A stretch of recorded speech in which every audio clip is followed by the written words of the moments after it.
Spider mites on cucumber plants are tiny pests that multiply quickly in hot, dry weather.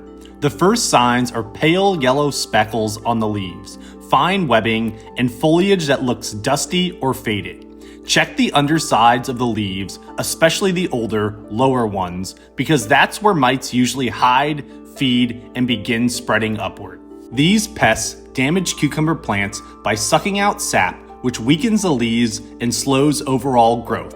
When the infestation gets heavy, leaves can turn yellow, dry out, curl, and even drop early.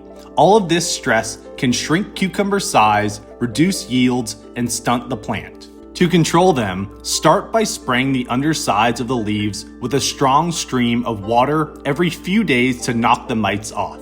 Follow up with insecticidal soap or neem oil, making sure to coat both sides of each leaf, removing any leaves that are badly damaged, and keep the plant well watered. Healthy plants bounce back faster and tolerate pests better.